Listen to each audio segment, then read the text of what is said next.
Hello friends, welcome back to random finds Telugu. మనకి union budget వచ్చేసిందండి 2021ది and 22 ఇయర్ది. ఈ బడ్జెట్కి కొత్త నేమ్ పెట్టారు. ఏంటి అంటే ఆత్మనిర్భర్ భారత్ అని చెప్పేసి. మనకి ఎప్పుడు బడ్జెట్కి కూడా ప్రత్యేకంగా నేమ్ ఉండదు. బట్ ఈ బడ్జెట్కి ఏంటి అంటే మనము కరోనాని క్రాస్ చేసి ధైర్యంగా ఈ స్టేజ్కి వచ్చాము.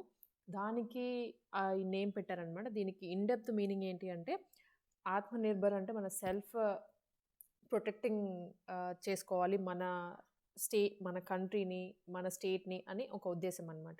సో, ఈ బడ్జెట్ హైలైట్స్ అనేవి ఇప్పుడు నేను చూపించబోతున్నాను. ఒక్కొక్కటి స్టెప్ బై స్టెప్ నేను చూపిస్తాను. మిస్ అవ్వకుండా వీడియో ఎండ్ వరకు చూసేయండి మరి. ఇది వచ్చేసరికి ఫస్ట్ ఎవర్ డిజిటల్ బడ్జెట్ అండి. ఇంతవరకు కూడా మనకి ప్రతిసారి నిర్మలా సీతారామన్ గారు గానీ, ఇంతకుముందు ఎవరైనా ఫినాన్స్ మినిస్టర్ ఉంటే వాళ్ళు ఒక సూట్ కేస్ తీసుకొని వచ్చేవాళ్ళు. దానిలో పేపర్స్ అన్నీ పట్టుకొని. బట్ ఈ బడ్జెట్ వచ్చేసరికి డిజిటల్ ఫామ్‌లో మనకి బడ్జెట్ ప్రెజెంట్ చేశారు. విత్ 6 పిల్లర్స్ అనమాట. 6 పిల్లర్స్ అంటే ఒకటి హెల్త్, ఒకటి ఇంకొకటి ఫార్మర్స్ కానీ ఇట్లా డిఫరెంట్ మేజర్ ఎలిమెంట్స్ తీసుకొని ఈ బడ్జెట్‌ని ఫార్మ్ చేశారు. మరి ఇప్పుడు హైలైట్స్ చూసేద్దాము వన్ బై వన్. వచ్చేసరికి మన ఫినాన్స్ మినిస్టర్ తెలుసు కదండి అందరికీ, నిర్మలా సీతారామన్ గారు. ఈవిడ పుట్టింది తమిళనాడు. బట్ పెళ్లి చేసుకుంది మాత్రం ఏపీ పర్సన్‌ని, బాపట్ల అతన్ని. మనం ఇక్కడ ఒకటి గమనించొచ్చు అనమాట. మన ఏపీకి మాత్రం ఎటువంటి స్పెషల్ ప్యాకేజెస్ కానీ, ఎటువంటి గుడ్ న్యూస్ అయితే లేదు. రెగ్యులర్‌గా ప్రతిసారి ఏవైతే మనకి అలొకేషన్స్ వస్తూ ఉంటాయో, అంటే ప్రతి స్కీమ్‌కి కానీ అట్లాగా, ఇయర్ కూడా అట్లాగే వచ్చాయి కానీ ప్రత్యేకంగా ఎటువంటివి రాలేదు. అసలు ఇన్ డెప్త్‌గా అయితే నెక్స్ట్ స్లైడ్‌లో చూసేద్దాము. ఫస్ట్ అండి ప్రైస్ ఇంక్రీజ్ వేటికైతే ఇంక్రీజ్ అయ్యాయో ఇప్పుడు నేను చూపించబోతున్నాను. పెట్రోల్ అండ్ డీజిల్ సెస్ అంటే లీటర్‌కి 2.5 రూపీస్ సెస్ అనేది పెరుగుతోంది. అంటే వాటి ప్రైజెస్ కూడా పెరుగుతున్నట్లే. అండ్ నెక్స్ట్ వచ్చేసరికి home appliances and electronic items మీద బాగా పెరుగుతున్నాయి. ఇవి వచ్చేసరికి ఫ్రిడ్జెస్, ఏసీస్, బల్బ్స్ కానీ, సోలార్ ఐటమ్స్ వీటన్నిటి మీద పెరగబోతున్నాయి. ఎందుకు పెరుగుతున్నాయి అంటే వీటి మ్యానుఫ్యాక్చరింగ్ ఐటమ్స్ ఉంటాయి కదా, బ్యాటరీస్ కానీ ఇంకా ఇన్ డెప్త్ మనకి మెటల్స్ ఏవైతే ఉంటాయో వాటి మీద పెరుగుతుండడం వల్ల కాస్ట్ వీటి మీద ఆ ఎఫెక్ట్ని చూపించబోతోంది. ఇది మనకి ఇంప్లిమెంట్ అవ్వడానికి కొంచెం టైం పడుతుంది. ఎప్పటి నుంచి అప్లై అవుతుంది అనేది మనకి నెక్స్ట్ న్యూస్ కూడా వస్తుంది ఎప్పటి నుంచి అనేది. అండ్ నెక్స్ట్ వచ్చేసరికి మొబైల్ ఫోన్స్ అండ్ ఛార్జెస్. వీటిలో వచ్చేసరికి బ్యాటరీస్ అండ్ ఎలక్ట్రానిక్ ఐటమ్స్ అంటే ఇవి కూడా వస్తాయి కదా వాటిల్లోకి, వీటి కాస్ట్ కూడా పెరగబోతోంది. అండ్ నెక్స్ట్ అయితే జెమ్ స్టోన్స్. జెమ్ స్టోన్స్ అంటే కొన్ని రత్నాలు ఇవి ఉంటాయి కదా మనకి రేర్‌గా దొరికేటువంటి అవి కూడా పెరగబోతున్నాయి. అండ్ ఇంకొకటి కార్స్ అండి. ఆటోమొబైల్ స్పేర్ పార్ట్స్ పెరగడం వల్ల కార్ ప్రైసెస్ కూడా పెరగబోతున్నాయి. And silk and wool costumes, silk కానీ మనకి నూలుతో చేసేటువంటి కాస్ట్యూమ్స్ ఏవైతే ఉంటాయో వాటి మీద కూడా పెరగబోతున్నాయి. అండ్ ప్లాస్టిక్ కానీ సింథటిక్ ఐటమ్స్, ఈ కేటగిరీస్ కింద ఏవేవి వస్తాయో ప్లాస్టిక్ కింద కానీ సింథటిక్ ఐటమ్స్ మీద అవన్నీ పెరుగుతాయి. నేను జస్ట్ ఒక బ్రీఫ్ ఇచ్చాను ఏవేవి ఐటమ్స్ అనేది. ఇంకా వాటికి రిలేటెడ్ ఐటమ్స్ అన్నీ కూడా పెరుగుతాయి.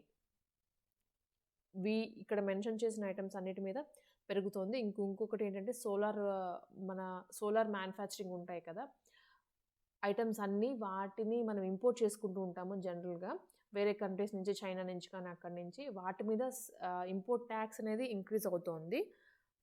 అందుకని చెప్పేసి సోలార్ ఐటమ్స్, ఇన్వర్టర్స్ కానీ ఇంకా ఏవైనా అవన్నీ కూడా పెరగబోతున్నాయి. అండ్ నెక్స్ట్ వచ్చేసరికి ప్రైస్ డిక్రీజ్. వేటి మీద ప్రైస్ అనేది డిక్రీజ్ అవుతోందో ఇక్కడ మెన్షన్ చేశాను. ఇంపోర్ట్ ట్యాక్స్ అనేది గోల్డ్, కాపర్, సిల్వర్ వీటి మీద తగ్గుతుంది. లేడీస్‌కి చాలా గుడ్ న్యూస్ ఇదైతే, గోల్డ్ ప్రైస్ తగ్గుతుంది అనేసరికి. అండ్ నెక్స్ట్ వచ్చేసరికి అగ్రికల్చర్ ప్రొడ్యూస్ అంటే మనకి అగ్రికల్చర్‌లో యూజ్ చేసేటువంటి ఇవి ఉంటాయి కదా ఫర్టిలైజర్స్ కానీ అవన్నీ. సో వాటి మీద కొంచెం తగ్గుతోంది ప్రైస్, మ్యానుఫ్యాక్చరింగ్ చేసేటువంటివి. నెక్స్ట్ ప్లాటినము, పలాడియము ఇవి. మెడికల్ ఎక్విప్మెంట్స్ అంటే మనం జనరల్‌గా వేరే కంట్రీస్ నుంచి, యూఎస్ నుంచి, చైనా నుంచి కానీ ఇంపోర్ట్ చేసుకుంటూ ఉంటాం కదా. మెడికల్‌లో యూజ్ చేసేటువంటి ఐటమ్స్ అన్నీ కూడా వాటి మీద ఉన్నటువంటి ట్యాక్స్ తగ్గడం వల్ల ఈ ఐటమ్స్ ఒక కాస్ట్ కూడా తగ్గబోతోంది. నెక్స్ట్ వచ్చేసరికి నైలాన్ కాస్ట్యూమ్స్. దాంతో ఏవైతే మ్యానుఫ్యాక్చరింగ్ చేస్తామో నైలాన్ తోటి అవన్నీ కూడా తగ్గబోతున్నాయి. వీటి మీద ప్రైస్ ఇంక్రీజ్ అయ్యేవి ఎక్కువ ఉన్నాయి. ప్రైస్ డిక్రీజ్ అయ్యేవి మాత్రం తక్కువే ఉన్నాయి. అండ్ నెక్స్ట్ వచ్చేసరికి health and well being. Health మీద మాత్రం ఈ ఇయర్ చాలా ఎక్కువ ఇన్వెస్ట్ చేస్తున్నారు. నేను కింద అమౌంట్ కూడా ఇచ్చాను. 1,23,846 క్రోర్స్ అనేవి అమౌంట్ ఈ ఇయర్ హెల్త్ మీద పెడుతున్నారు. లాస్ట్ ఇయర్ అయితే 94,452 క్రోర్ మాత్రమే పెట్టిన వాళ్ళు ఈ ఇయర్ ఆల్మోస్ట్ 137% ఇంక్రీజ్ చేశారు. ఎందుకంటే ఈ కరోనా వల్ల చాలా దెబ్బతిన్నాం కదా మనం. దాన్ని దృష్టిలో పెట్టుకొని ఈ అమౌంట్‌ని డిఫరెంట్ ఫార్మ్స్‌లో డిస్ట్రిబ్యూట్ చేసేసి ఎయిదర్ వ్యాక్సిన్ అయితేనేమి, ఇంకా మన హెల్త్‌కి సంబంధించినటువంటి అన్నిటి ప్లాట్‌ఫార్మ్స్ మీద ఇది మనీ అనేది పెట్టబోతున్నారు. ఇది ఒక పాజిటివ్ అనుకోవాలంటే అది చివరికి మనకి దగ్గరికి వచ్చేసరికి అది రీచ్ అవుతుందో లేదో తెలీదు. బట్ అమౌంట్ అయితే చాలా ఎక్కువ హెల్త్ మీద కాన్సంట్రేట్ చేస్తోంది ఈసారి. నెక్స్ట్ వచ్చేసరికి ఫార్మర్స్‌కి అండి. ఫార్మర్స్‌కి కూడా కరోనా టైంలో వాళ్ళు ఎన్ని ఇండస్ట్రీస్ అవన్నీ మూతపడ్డా కూడా ఫార్మర్స్ అయితే వర్క్ చేస్తూనే ఉన్నారు. దాన్ని దృష్టిలో పెట్టుకొని ఈ ఇయర్ ఫార్మర్స్‌కి స్పెషల్‌గా అమౌంట్ అనేది అలొకేట్ చేస్తున్నారు. సమ్ 35 క్రోర్స్ ఆర్ 35,000 క్రోర్స్ ఎంతో అలౌట్ చేస్తున్నారు. దాన్ని ఒక డిఫరెంట్ ఫార్మ్స్‌లో వాళ్ళకి డిస్ట్రిబ్యూట్ చేస్తారు. ఏవైతే స్కీమ్స్ కానీ లేదా వాళ్ళకి ఆహ్, కొనుక్కుంటారు కదా ప్రొడ్యూస్ అనేది, దాంట్లో ఎంతో కొంత కన్సెషన్ సంథింగ్ ఏదో ఒక ఫార్మ్‌లో అయితే వాళ్ళకి బెనిఫిట్ చేయబోతున్నారు ఈ ఇయర్ వాళ్ళకి. అండ్ నెక్స్ట్ వచ్చేసరికి మన ఏపీకి సంబంధించి అండి. ఏపీకి పెద్ద చెప్పుకోదగ్గటువంటి అలొకేషన్స్ ఏమీ లేవు. బట్ ఒక 2 చెప్పుకోవడం అంటే మెన్షన్ చేశారు కాబట్టి నేను చెప్తున్నాను. ఒకటి ఏంటంటే Kharagpur to Vijayawada and Madhya Pradesh to Vijayawada special railway corridor line అనేది ఇస్తున్నారు. ఇదేంటి అంటే గూడ్స్ అండి. గూడ్స్ ట్రాన్స్‌పోర్ట్ చేసుకోవడానికి స్పెషల్ లైన్ అనేది వీళ్ళు వేస్తారు. ఇంకా ట్రైన్ అనేది ఆ వేలో తిరగడానికి. విజయవాడకైతే రెండిటి ప్లేసెస్ నుంచి ఉన్నాయి. అండ్ నెక్స్ట్ వచ్చేసరికి పోర్ట్ అనేది వైజాగ్‌కి అన్నారు. బట్ దానికి డీటెయిల్స్ ఏమీ మెన్షన్ చేయలేదు. ఎంత, ఎప్పుడు, ఏంటి అనేది.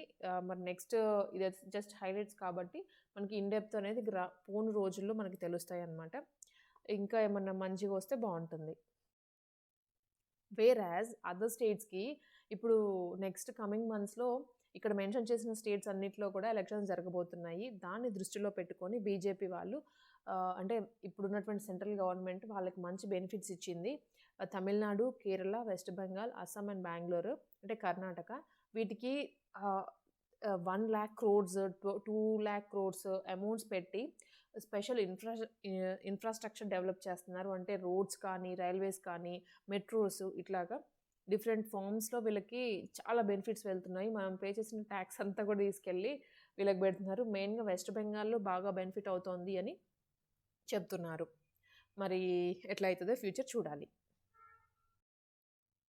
అండ్ ఇంకొకటి వచ్చేసరికి ఇది ఇంకొక మన కామన్ మ్యాన్‌కి అప్లై అయ్యేదిది. ఇదొచ్చేసరికి 20 ఇయర్స్ ఏజ్డ్ వెహికల్స్ ఉంటాయి గదా! మన కార్స్ కానీ, పర్సనల్ వెహికల్స్, కార్స్ కానీ, బైక్స్ కానీ ఇవి 20 ఇయర్స్ దాటాయి అంటే ఆ వెహికల్‌ని ఫిట్‌నెస్ టెస్ట్ చేయించాలి. అది దాంట్లో పాస్ అయితేనే మనం యూజ్ చేసుకోగలము. పాస్ అవ్వకపోతే మాత్రం అది తీసుకెళ్ళి స్క్రాప్‌లో పడేయాల్సిందే. ఇదే కమర్షియల్ వెహికల్స్‌కి కూడా అప్లై అవుతది. బట్ టైమ్ అనేది 15 ఇయర్స్ స్పాన్ మాత్రమే.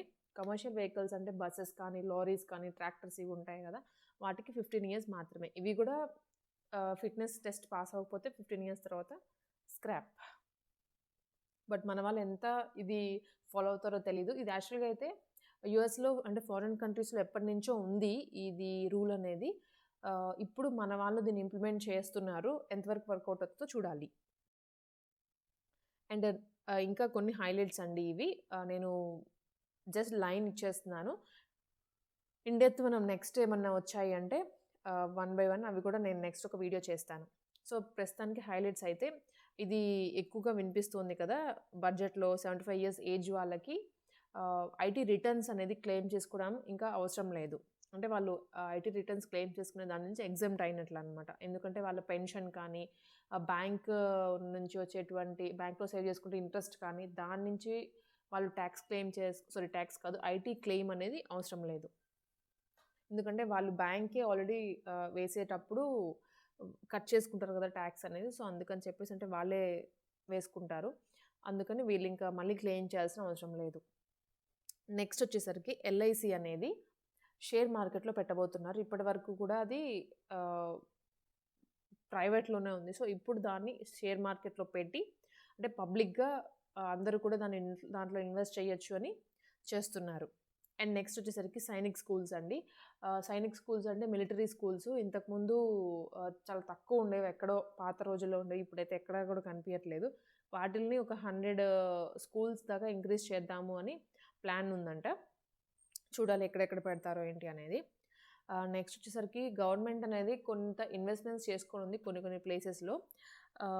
వాటిని మనీ తీసేసుకొని వెనక్కి తను ప్రజలకి యూజ్ అయ్యేలాగా కొన్ని స్కీమ్స్‌లో పెట్టాలని చూస్తున్నారు. అది ఎంత, ఎప్పుడు అనేది అది కూడా చూడాల్సిందే.